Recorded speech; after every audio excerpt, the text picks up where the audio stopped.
사도 바울과 바나바가 1차 전도 여행을 마치고 드디어 자기들 파송한 고향 교회라고 할 수 있는 수리아 안디옥 교회에 돌아와서 소위 선교 보고를 하게 됩니다.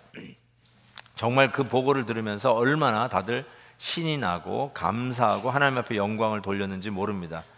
근데 이 바울과 바나바가 이러한 선교 보고에도 불구하고 이에 대해서 다른 이야기를 하는 자들이 있음을 오늘 본문은 기록하면서 시작이 됩니다. 1절에 보니까 뭐라고 이야기하냐면 이들은 유대로부터 올라온 자인데 뭐라고 얘기하냐, 모세의 법대로 할례를 받지 아니하면 능히 구원을 받지 못하리라, 이렇게 이야기를 하는 거예요. 지금까지 바울과 바나바가 전한 복음의 메시지와는 틀린 거예요. 예수 그리스도를 믿음으로 그 은혜 가운데 우리가 구원받는다고 얘기했는데 올라와서 하는 말이 지금 그런 이야기들이 1차 전도 여행의 그 선교 보고가 소문이 나서 예루살렘까지 들리는데 이 유대에 있었던 자들이 그 이야기를 듣고 올라와서 아니다, 할례를 받지 아니하면 능히 구원을 받지 못한다라고 전하고 있는 것입니다. 이 구원론에 대한 문제죠. The doctrine of salvation. 구원론에 대한 이 분분한 의견들이 드디어 이 안디옥 교회를 어지럽힙니다. 혼란에 빠지게 합니다. 사람들이 예배 후에 여기저기 모여서 이야기할 때 우리들은 무슨 얘기를 하겠어요? 아유, 한국 잘 다녀왔느냐고 라든지 자녀들 결혼식 잘 했느냐라든지 이런 얘기 한다든지 어유, 머리 파마가 잘 빠져나는 둥 이런 얘기 하실 거 아니에요. 그런데 안디옥 교회는 모여서 하는 말이 아니, 구원을 어떻게 받는다는 거야? 바울이 이야기하고 바나바가 우리가 교회를 세울 때 가르쳤던 그 가르침하고 다른 거 아니야? 이거 율법을 지키고 할례를 행하란 말이냐 말라는 말이냐, 이게. 그래서 의견이 분분해지면서 아주 교회가 소란스러워졌다는 것입니다. 1차 전도 여행 때 바나바가 다녔던, 바울이 다녔던 지역 지도를 보시면 비시디아 안디옥, 이고니안, 또 루스드라, 더베, 바로 이런 지역에서 말씀을 가르쳤는데 이 지역이 갈라디아 지역이며, 갈라디아 지역, 어퍼 갈라디아, 로어 갈라디아 하면서 학자들의 의견들이 분분하는데 바로 이 지역에서 사도 바울이 복음을 전했던 것이 온전한 복음이 아니다는 거죠. 틀렸다는 거예요. 그러면서 이 이야기가 안디옥 교회, 자기를 파송한 교회에서 완전히 교회가 시끄러워지니까 갈라디아서를 사도 바울이 그래서 썼다라고 이야기 되는데 거기서 뭐라고 얘기하냐면요, 2장을 보시면 게바가, 베드로죠, 안디옥에 이르렀을 때 책망받을 일이 있기로 내가 그를 대면하여 책망했다고 했어요. 바울이 베드로를 책망했다는 말인데 여기 이런 표현이 있어요. 야고보에게서 온 어떤 이들, 이 야고보는 예루살렘 교회 지도자예요.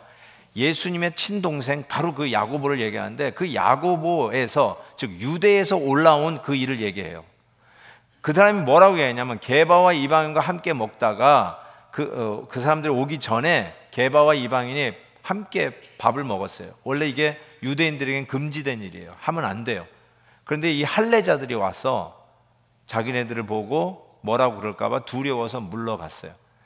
그런데 남은 유대인들도 그와 같이 외식함으로 심지어는 바나바도 이 외식에 유혹된 일이 있었어요. 그리고 나서 이 야고보에게서 올라온 이가 안디옥에 와서 하는 말이 뭐예요? 할례를 받지 아니하면 구원을 받을 수 없다라고 이야기를 하는 거예요. 그래서 이 이야기 속에 바울이 너무 기가 막히잖아요. 지금 갈라디아 지역에서 그 복음을 전하고 왔는데, 그래서 이렇게까지 갈라디아서에 이야기를 합니다. 우리나 혹은 하늘로부터 온 천사라도 우리가 너희에게 전한 복음 외에 다른 복음을 전하면 저주를 받을지어다.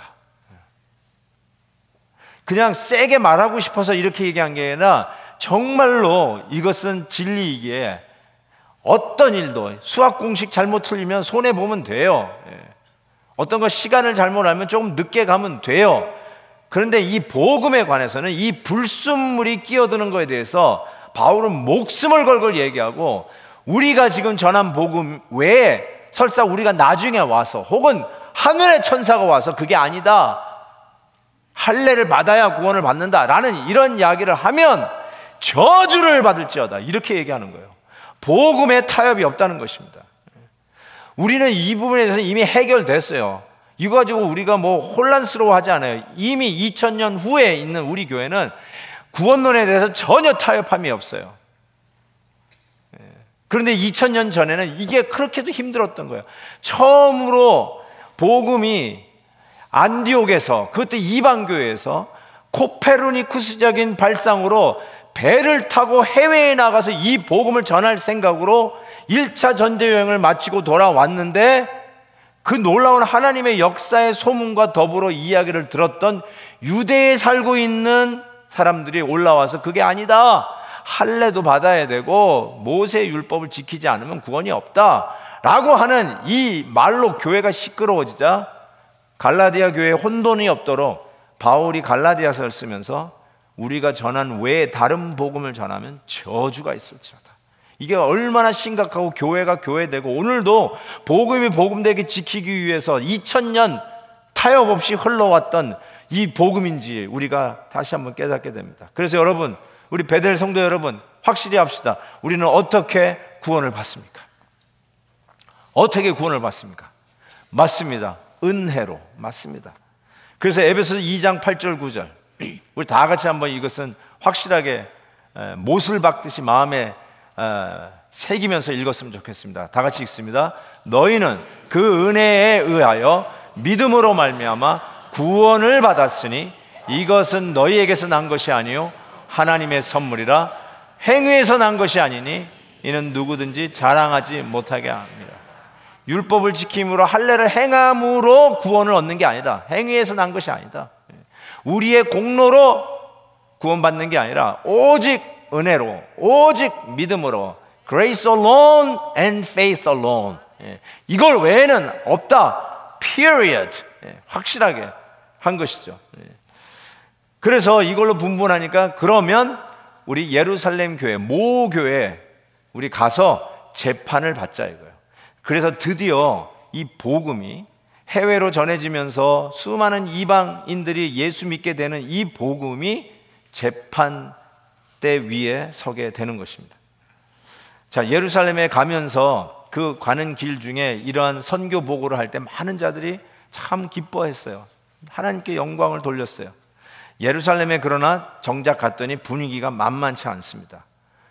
그곳에서 유대인들, 예루살렘 교회는 유대인들이 대부분이잖아요. 그 유대인들이 많은 그 예루살렘 교회에서 뭐라고 얘기하냐면, 심지어는 그 안엔 바리새파 예수 믿는 사람도 있었어요. 그러니까 옛날 천년이 넘게 유대인으로 그리고 바리새인으로 살아가는 자들이 예수를 믿고도 계속해서 회당을 가는 거죠. 계속 자기네들이 프랙티스 했던 거를 계속 하는 거예요. 그게 큰 지장이 없었어요, 유대인 그리스도인들에게는. 근데 그 그리스도인들 중에 이 바리새파 얘기가 나오는데 5절에 보면 바리새파 중에 어떤 믿는 사람들, 예수 믿는 사람들은 뭐라고 얘기하냐면 이방인에게 할례를 행하고 모세의 율법을 지키라 명하는 것이 마땅하다, 이렇게 얘기하는 거예요. 진짜 만만치 않은 거예요. 이런 일들이 막 지금 갑론을박 하면서 엄청난 변론, 영어로는 debate, NIV는 discussion이라고 했는데 디스커션이 보다는 훨씬 강한 거예요. 디베이트이 일어나고 있어요. 그래서 7절에 보면 많은 변론이 있은 후에 드디어 유력한 세 사도가 이 부분에 대해서 피력을 하게 됩니다. 피력, final statement를 하게 되는데, 먼저 예수님의 제자 중에 베드로, 예수님에게 직접 배운 사도들이 유하고 있는 예루살렘 교회, 그 사도들에게 물어보는 거예요. 이 복음이 제대로 전해진 것이냐. 그 중에 수장격이라 할 수 있는 베드로가 드디어 피력을 하는데 7절에서부터 11절에 보면 그가 이렇게 얘기합니다. 하나님이 우리에게서와 같이, 우리 유대인들에게서와 같이 그들에게도, 이방인들에게도 성령을 주었다. 그런데 이방인들이나 우리나 차별하지 아니하셨다. 조금의 차별도 없었다. 그리고 결론적으로 그들이 우리와 동일하게 주 예수의 은혜로 구원받은 줄을 믿노라. 땅.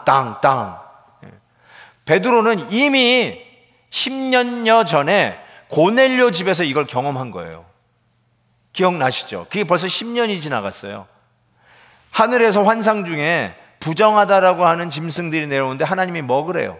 난 못 먹습니다. 우리 유대인들이 이거 안 먹습니다. 그럴 때 내가 깨끗하게 하다는 것을 왜 너희들이 부정하다 하느냐. 이 환상을 3번 보고, 그리고 이방인 집 God-fearer 고넬료 집에 가서 기도하고 복음을 전하는데 오순절 성령 강림 사건이 있었던 그 똑같은 은혜가 이방인 고넬료 집에 임하는 걸 이미 체험한 이 베드로, 잠시 안디옥에서 할례자들이 두려워서 먹다가 자리를 피해서 바울에게 야단을 맞았지만 다시 분명하게 이것은 하나님의 은혜로 우리가 구원받는 줄 믿노라 하고 확실하게 피력하는 것을 보게 됩니다. 근데 여기 한 가지 기억할 것은 뭐라고 얘기하냐면, 그래서 우리 조상과 우리도 능히 매지 못하던 멍에를 제자들의, 즉 제자들이란 말은 예수 믿는 사람들을 이렇게 표현했습니다. 그리스도인들, 이방인 그리스도인들의 목에 자꾸 걸지 말라, 이렇게 이야기를 하면서 오직 은혜로 구원받는 줄을 믿노라 라고 한 것입니다.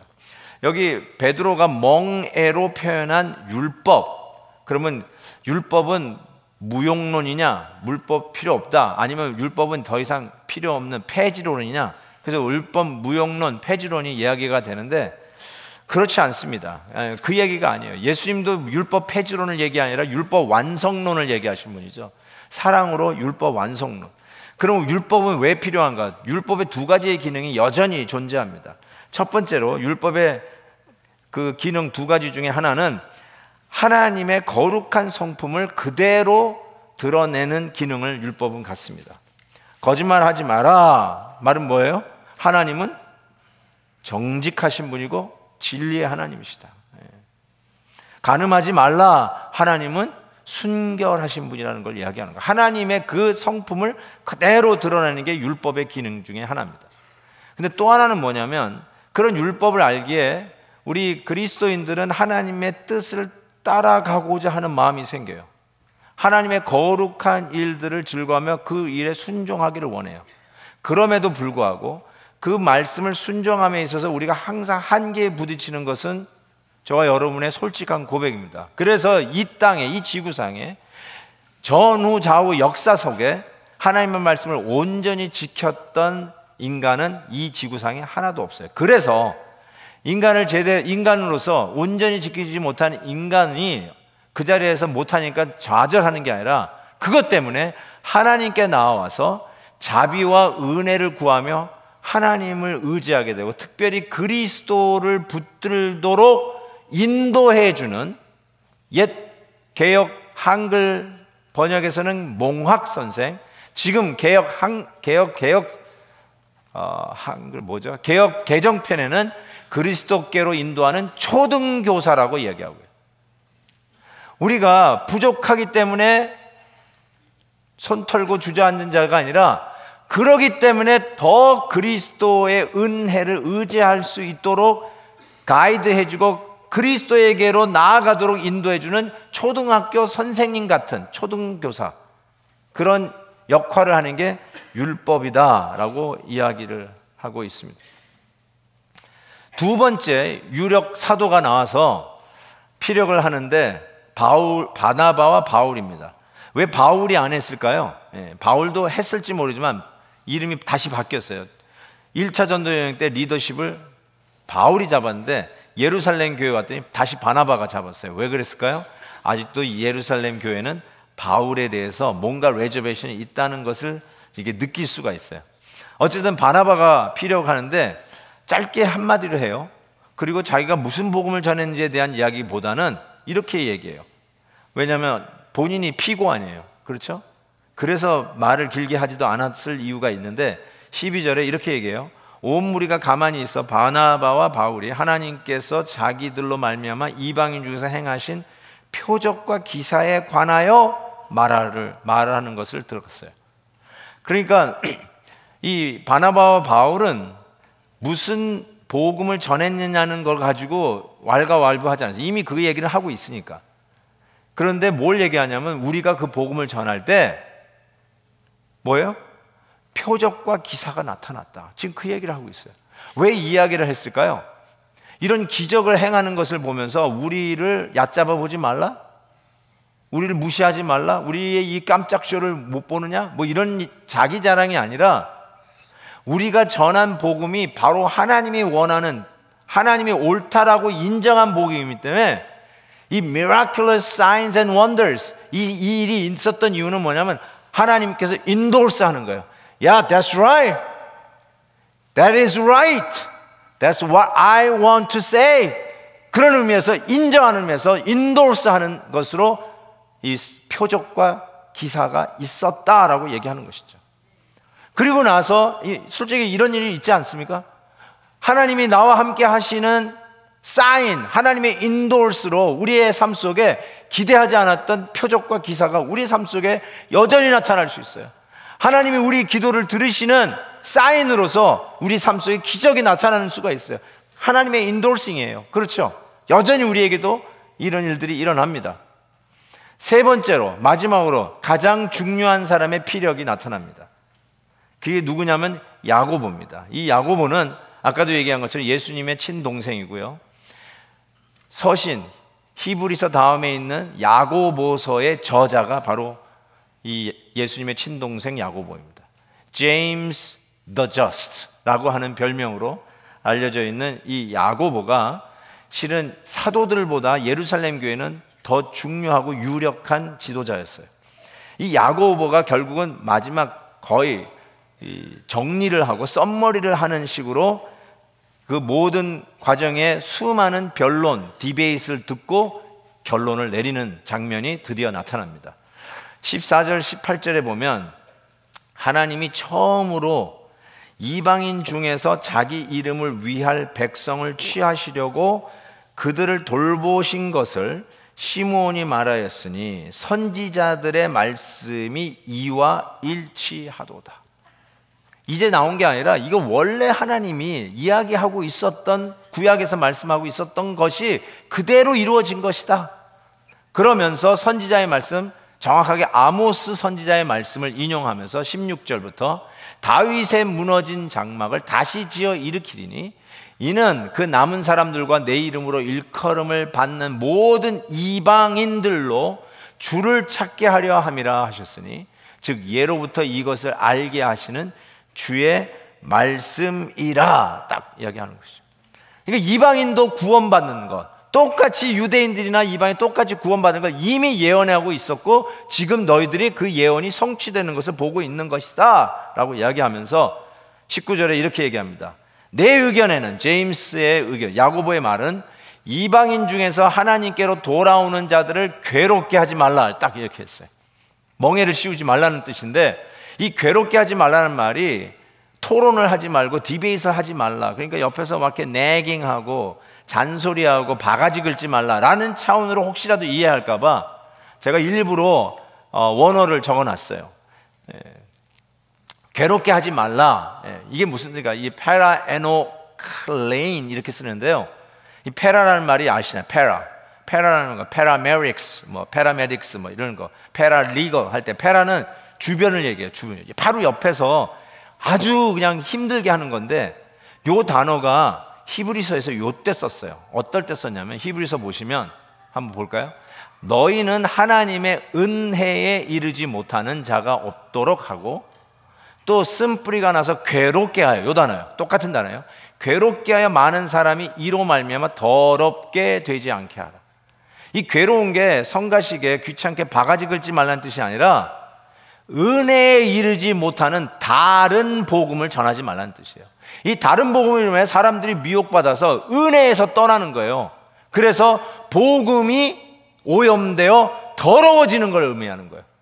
성가시게 하지 말라, 귀찮게 하지 말라, 그 수준이 아니라 잘못된 복음으로 성도를 복음에서 떠나 결국 은혜에서 멀어지게 하고 복음이 더럽혀져서 온전치 못하고 이 구원을 잃어버리는 이런 일이 없도록 하라. 지금 아주 강한 표현으로 괴롭게 하지 말라는 표현을 쓰게 됩니다. 바로 이 이야기를 하면서 드디어 결정문을 이방교회에 이제 알리는 이야기를 하는데 24절 25절에 이런 말씀이 있어요. 들은즉 우리 가운데서 어떤 사람이 우리의 지시도 없이 너희들에게 나가서 안디옥에 가서, 그러니까 우리는 야고보의 지시를 받아서 왔다고 얘기한 거겠죠. 근데 실은 지시한 적 없다는 거죠. 자, 보세요. 우리의 지시도 없이 나가서 뭐라고 했냐면 너희를 괴롭게 하고, 똑같은 말이에요. 막 바늘로 찔렀다는 말이 아니에요. 잘못된 구원론, Doctrine of Salvation. 그래서 은혜를 혼미하게 하고 구원에서 떠나게 하는 일을 했다는 거예요. 그런데 이제 사람을 택하여 우리 주 예수 그리스도의 이름을 위하여 생명을 아끼지 아니하는 자인 우리가 바나바와 바울과 함께 너희에게 이 결정문을 보내기로 만장일치로 결정했다. 이렇게. 자, 이 결정문을 가지고 나서 30절 31절 보니까 그들이, 바울과 바나바가 안디옥에 내려가 무리를 모은 후에 야고보에게서 받은 편지를 전하니, 이 결정문을 전하니 어떻게 했냐면 그거를 읽고 위로한 말을 기뻐했다라고 했어요. 이 기뻐했다는 표현이요, 단순한 그냥 스마일 정도가 아니라 요 단어가 우리 딸의 이름 케라가 바로 이 기뻐했다는 단어가 나오는 건데요. 동방 박사들이 메시아가 오는 사인을 보고, 그 별을 보고 마태복음 2장에 보면 매우 크게 기뻐하고 기뻐하도다, 그 표현이 있어요. 딱 그 단어예요. 매우 크게 기뻐하고 기뻐하도다. 은혜 아니면 없다. 오직 은혜로 믿음으로 말미암아 우리가 구원을 얻은 것이다. period. 이 단순하고도 명료한 복음이 복음됨을 선언하는데, 이걸 듣고 안디옥 성도들이 너무너무나 기뻐하는데 매우 크게 기뻐하고 기뻐하도다. 여러분은 매주일 들으니까 그게 그건 줄 알고 있죠. 보세요. 아무 감동도 없어요. 기쁨도 없어요. 그러나 원래는 이 복음을 들을 때 매우 크게 기뻐해야 합니다. 그런 표정으로 아멘 하시면 안 돼요. 정말 기쁨으로 아멘 하셔야 돼요. 아멘, 아멘. 정말 너무너무나 이게 세상의 역사를 바꿨던 복음이에요.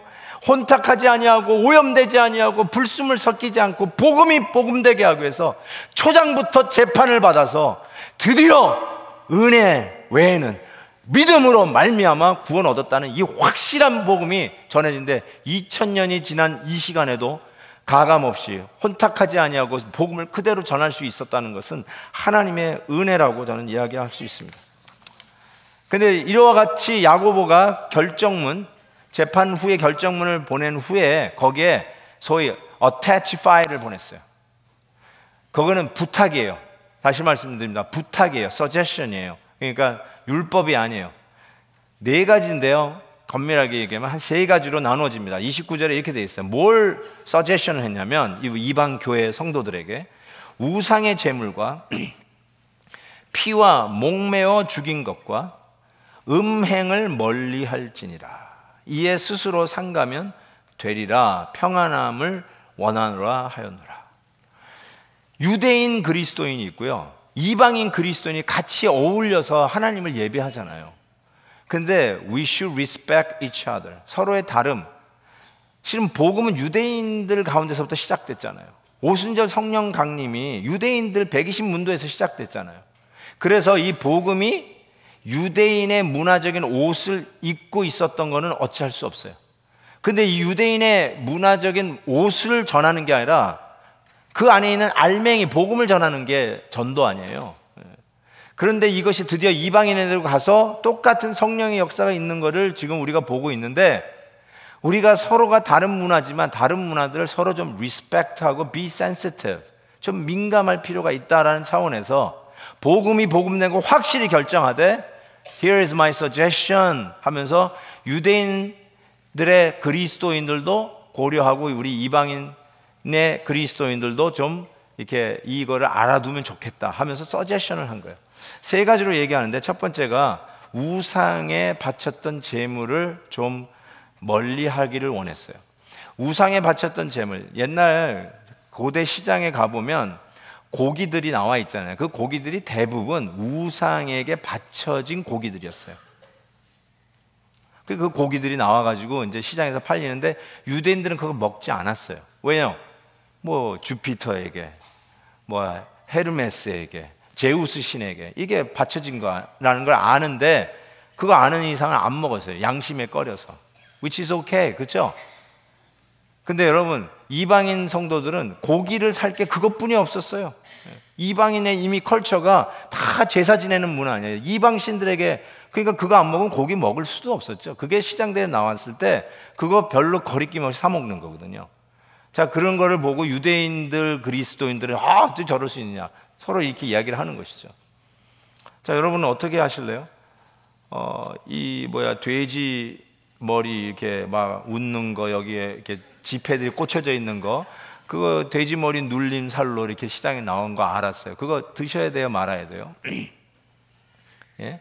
침 흘리시는 분들 드셔야 돼요. 예? 먹을 수 있어요, 없어요, 우리 그리스도인들이? 어제 옆집에서 제사 드리는 게 분명했어요. 근데 이게 제사 드린 떡이라고 하면서 그 다음날 떡 가지고 왔어요. 그 떡 먹어야 돼요, 말아야 돼요? 우리에게 먹을 수 있는 자유가 있어요, 없어요? 오케이, 있어요. 나중에 고린도 전서 보시면 이 문제가 바울이 전도하면서 계속 이방 도시를 다니니까 이게 또 나와요. 이게 굉장히 힘든 일이었어요, 그 당시에는. 너무너무 우리는 지금 잘 몰라요, 이게 어느 정도 힘들었는지. 감만 잡지 얼마나 힘들었는지 몰라요. 그러나 바울이 이런 얘기했어요. 우리 그리스도인들에게는 우상에게 드려진 고기 먹을 수 있는 자유가 있다. 충분히 있다. 왜냐하면 우상에게 바쳐진 고기 먹는다고 구원문이 취소되는 것이 아니라는 거 분명히 했죠. 그러면서 뭐라고 얘기했냐면, 그러나 내가 우상에게 바쳐진 고기를 내가 먹음으로 연약한 성도들이 시험에 드는 것이 있다면 나는 앞으로 평생 먹지 않겠다, 이렇게 얘기했어요. 그러니까 먹지 않는 안타까움을 얘기하니까 먹지 않을 수 있는 자유함을 선포해. 난 먹지 않는 자유함을 선포해. 먹을 수도 있지만 먹지 않을 자유도 있는 거야. 이게 멋있지 않아요? 말이 나온 김에 말씀을 드리겠어요. 그러니까 우리 성도들에게 이런 게 뭐가 있을까, 요즘에? 술, 담배가 굉장히 예민한 것 같아요. 좀 자유분방한 교회들도 있어요. 제가 이해해요, 그 부분은. 근데 우리 교회는 굉장히 보수적인 거 여러분이 아셔야 돼요. 그래서 기독교인 하면 술, 담배를 금해요. 그게 그냥 정통이에요. 근데 그거 하면은 천국 가지 못한다, 이건 아니잖아요. 확실해요. 복음은, 구원은 은혜로, 믿음으로. 아멘이에요. period. 자, 그럼에도 불구하고 안 하는 자유를 우리는 좀 누렸으면 좋겠어요. 안 하는 자유. 한국을 자주 왔다 갔다 하시니까 이 기내에서 아리따운 플라이트 어텐던트가 양손에 병을 들고 이렇게 다니면서 red or white 뭐 이러면서 다녀요. red or white. 근데 이게 풀이에요. 이걸 포함된 거예요. 그때 안 먹는 자유를 선택하세요. 두 번째는 피와 목매어 죽인 거를 금했어요. 그거 안 했으면 좋겠다. 근데 이방인들은 이런 걸 너무 잘 먹으니까 이 코셔법이죠. 코셔법. 그래서 좀 자제해달라 부탁을 했어요. 우리는 못 먹는데 막 먹고 있으면 힘들잖아요. 그러니까 자제해달라. 서제션이에요. 율법이 아니에요. 그 다음에 또 하나가 이게 이제 이슈가 되는데, 음행을 멀리하라, 이렇게 했어요. 음행은 당연히 유대인이건 이방인 다 멀리해야 되는 건데, 이것은 뭐 이렇게 간음하지 말라라고 하는 고하고는 다르게 음행을 하지 말라는 뜻은 어떤 거였냐면, 가까운 친족과의 결혼을 좀 자제해달라라는 것이에요. 친족끼리요. 왜냐하면 유대인들은요, 이 친족까지의 길, 이런 거를 금했거든요. 그래서 레위기서 보세요. 참 기가 막힌 말들이 많이 나와요.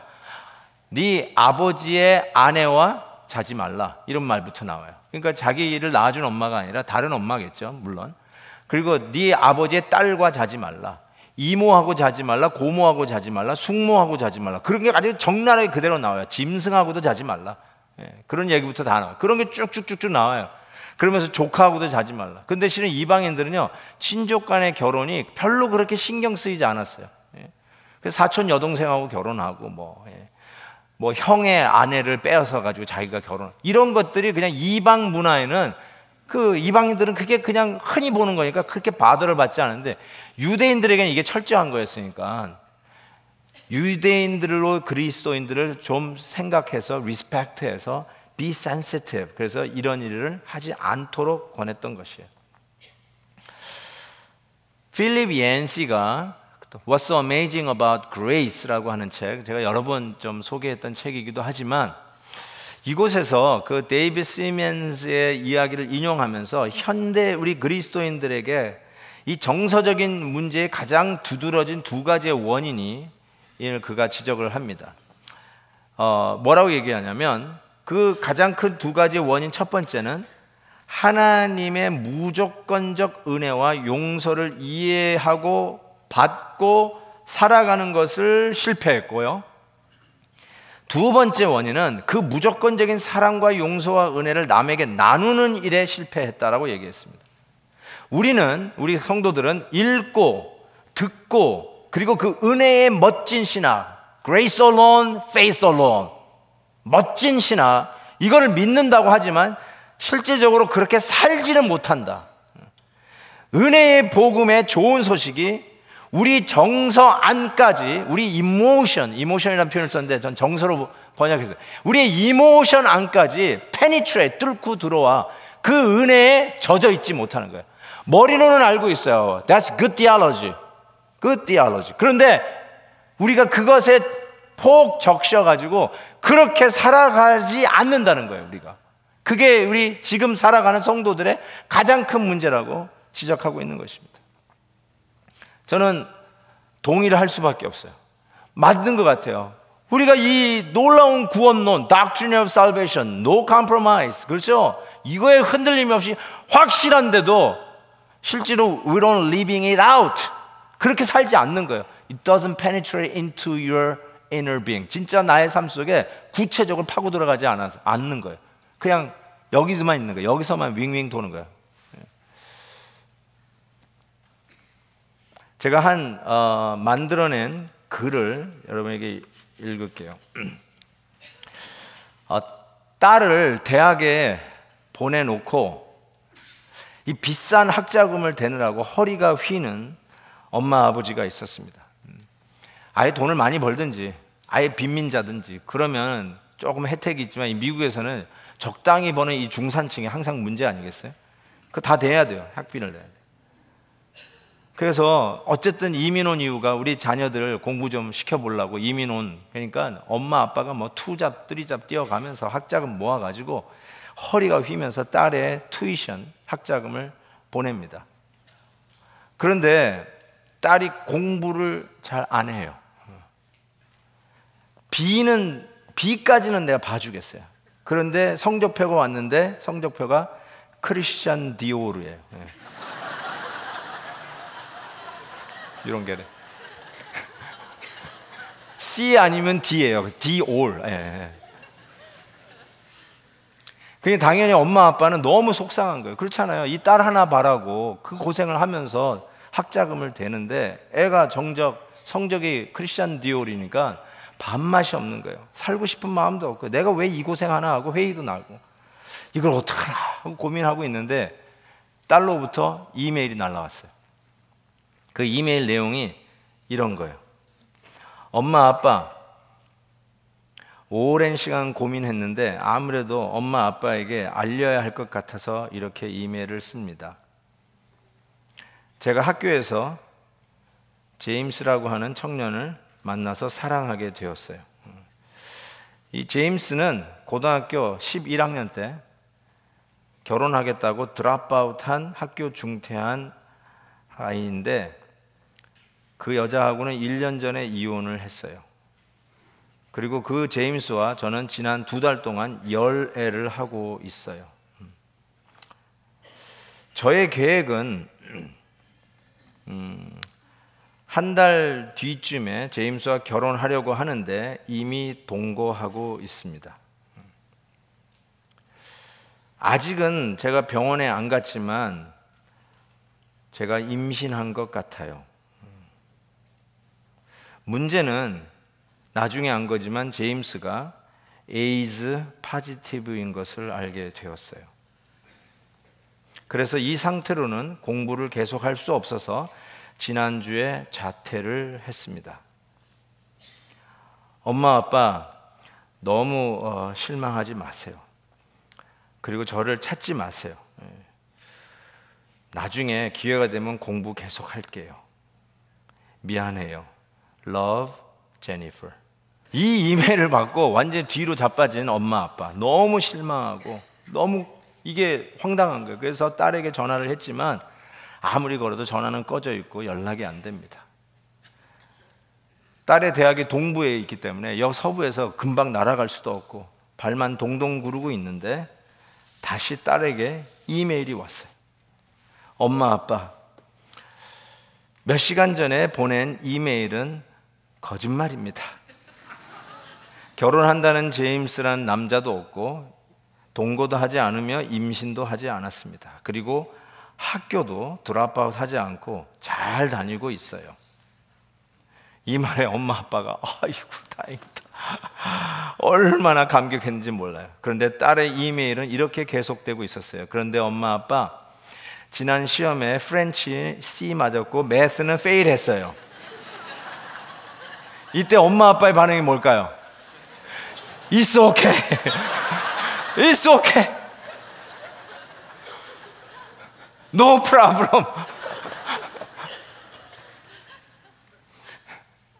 여러분, 실은 복음이 이런 거예요. 우리는 일단 이게 큰일 났어. 이게 죽느니 사느냐. 밥맛을 잃어버리고요. 머리 싸매고 들어 누웠어요. 야, 이 딸을 죽여 말어. 이러고 야단 났어요. 우리가 헤어져 말어. 이혼해 말어. 이러고 있어요. 그런데 복음만 분명하다면, 은혜의 복음만 분명하면 실은 이 엄마들이, 아빠들이 It's okay 하는 그 힘이 어디서 나냐면 복음이 원래 그런 거예요. 복음이 그런 거예요. 여러분이 여기 있을 이유가 뭐가 있을까요? 여러분이 자격이 있어서 이 자리에 있는 사람이 있나요? 끝없는 unconditional love, unconditional forgiveness. 오늘도 무조건적인 사랑과 용서의 은혜를 누리고 있는 저와 여러분, 그 은혜 때문에 이 자리에 와 있는 거예요. 뭔가 대단하게 해서, 뭔가 내 행위로 해서 그 자격증을 따가지고 당당하게 문 열고 이 자리에 지정석에 앉아 있는 분들이 아니에요. 오늘도 무조건적인 사랑.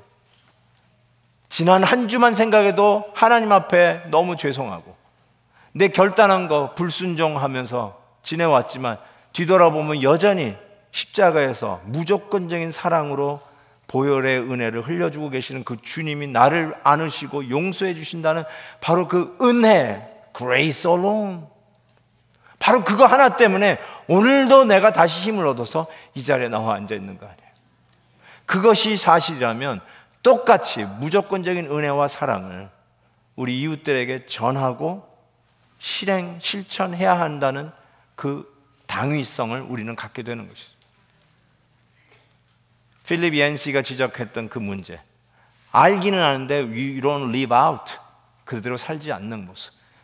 알긴 아는데 it doesn't penetrate into your emotions, 여기에 젖어들지 않으니까. 그래서 항상 다른 할례와 같은 것들이 더 큰 이슈가 돼서 중리사느니 하고 있는 거예요.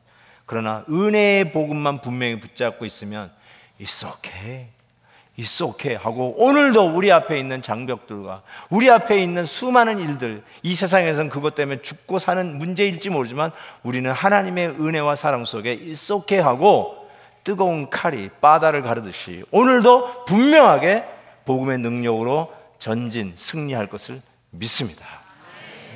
이 고백을 같이 한번 했으면 좋겠어요. 은혜 아니면 살아갈 수가 없네. 찬양을 하면서 정말 이 가사의 내용대로 정말 주님의 은혜 아니면 나는 오늘 이 자리에 있을 수 없습니다 라는 고백으로 이 찬양 한번 같이 했으면 좋겠습니다.